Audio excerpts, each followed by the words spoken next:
303. Yes.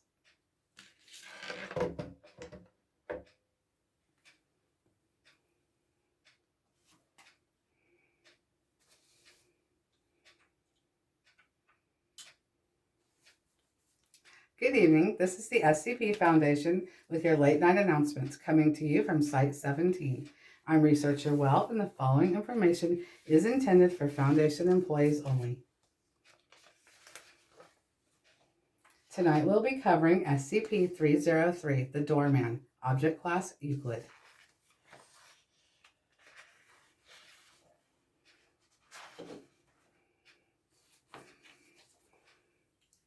SCP-303 Object Class Euclid, Special Containment Procedures. As SCP-303 has not yet been known to travel beyond the boundaries of Site Redacted, the entire area of Site Redacted is currently considered SCP-303's containment area.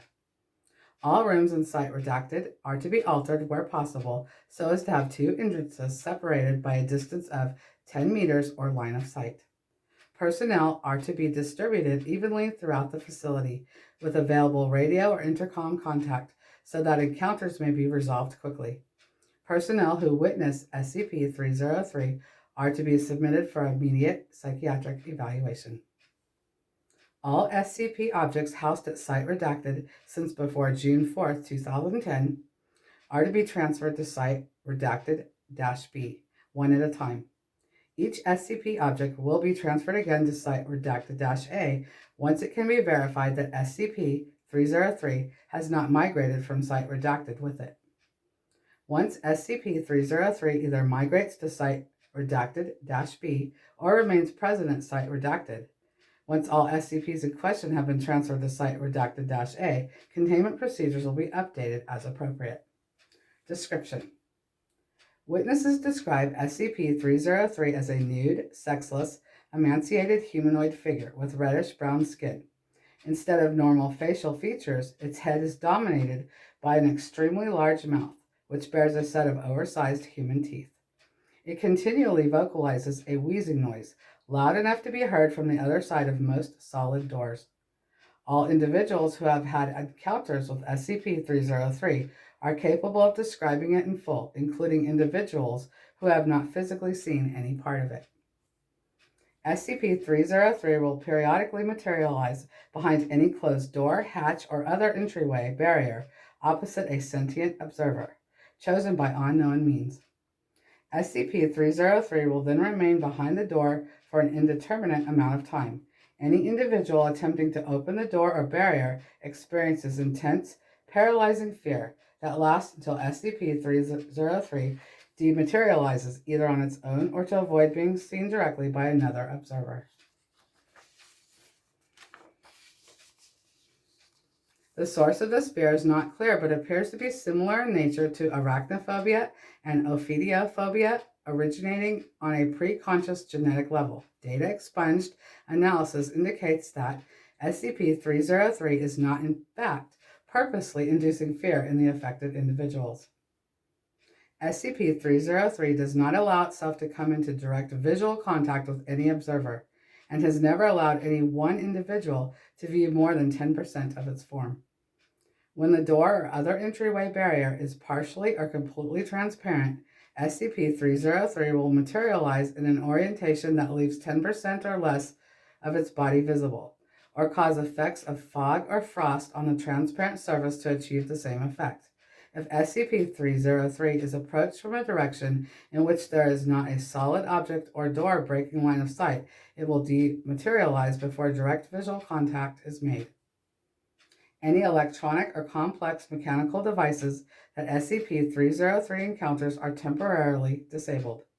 SCP-303 has made no recorded attempt to physically or verbally engage any observer. How SCP-303 arrived at Site Redacted is not known at this time. SCP-303's first recorded appearance was on March 1, 2010. It is suspected that SCP-303 was inadvertently transferred along with or manifested by another SCP on site. All SCPs on Site Redacted are being re-examined accordingly. Incident Log 303-A. Incident 303-1. Agent Redacted was showering in her private quarters bathroom when she became aware of the presence of SCP-303 on the opposite side of the shower curtain. It was wheezing extremely loudly. Startled by the discovery, she accidentally struck the shower curtain, causing it to sway outwards. The curtain partially wrapped around SCP-303, revealing that it was less than 0.5 meters from the curtain, standing erect and facing the shower. Agent Redacted reports spending approximately the next 3 hours sobbing in the shower, quietly, as not to disturb SCP-303. Agent Redacted reported that the wheezing stopped very suddenly, at which point in time she was able to exit the shower. Incident 303-3. Agent Redacted encountered SCP-303 inside the Cite Redacted second floor break room. He was attempting to obtain coffee creamer from the counter cabinet when he heard loud wheezing emanating from the cabinet and was overtaken by overwhelming fear. Agent Redacted later reported that SCP-303 was huddled in the cabinet in the fetal position. Agent Redacted claimed to be certain of the information despite failing to open the cabinet door. Later, when the cabinet was examined, one container of powdered coffee creamer was missing. Note: this is the first recorded instance of SCP-303 removing an object from a scene. Incident 303-6. Dr. Redacted was discovered dead from dehydration in a second-floor storage room. It is estimated that Dr. Redacted spent up to 5 days in the storage room before being discovered. A small 4 meter by 4 meter decompression chamber separated the storage room from the adjoining hallway. SCP-303 occupied the decompression chamber for the duration of Dr. Redacted's isolation in the storage room, disallowing entry from either direction and making it impossible for Dr. Redacted to leave. Test Log 303-A. A team consisting of Dr. Redacted, Researcher Redacted, 4 security personnel, and 4 D-Class personnel were assigned to be dispatched to any reported incident of SCP-303's materialization in order to immediately perform on-site testing. These logs take place at the door to room Redacted from the first floor hallway. SCP-303 was reported to be within room Redacted. Test 303-1.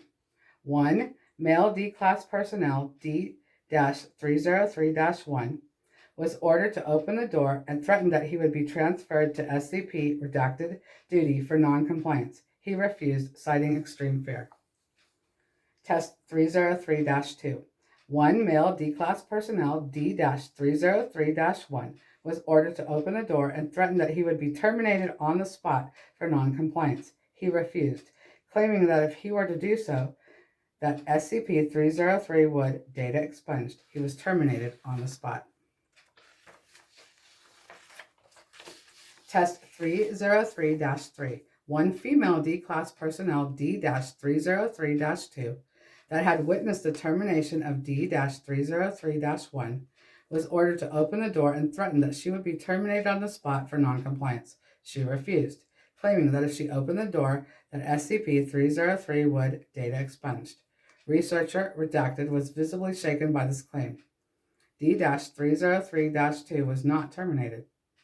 Test 303-4. 1 female D-Class personnel D-303-2 was ordered to open the door. 1 male D-Class personnel D-303-3 was given 1 combat knife by security personnel in order to data expunged until D-303-2 opened the door. After 2 hours of data expunged, D-303-2 died from blood loss. D-303-2 made no attempt to open the door.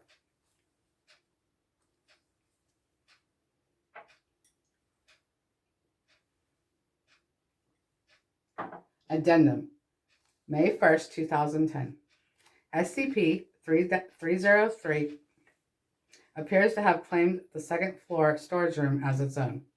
It has so far disallowed any personnel entry to the room since April 5th, 2010. It leaves periodically to acquire Foundation property, which is then moved into the second floor storage room. To date, the following list describes all non-classified items taken by SCP-303. 1 cryotube, 3 sets of standard Foundation surgical equipment. Redacted, redacted, redacted. 2 D-class research cadavers. 1 gasoline-powered generator. A variety of chemicals including large quantities of tryptophan and tyrosine, among others. 1 container of powdered coffee creamer. In addition to this, a number of classified materials have been obtained by SCP-303. Staff are still attempting to determine what specific purposes SCP-303 may have for these materials.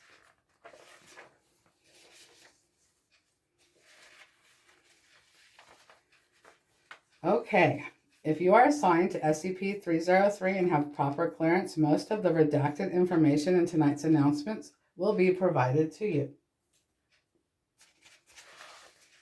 That is all for this evening. Thank you, Foundation employees. Stay safe and have a good night.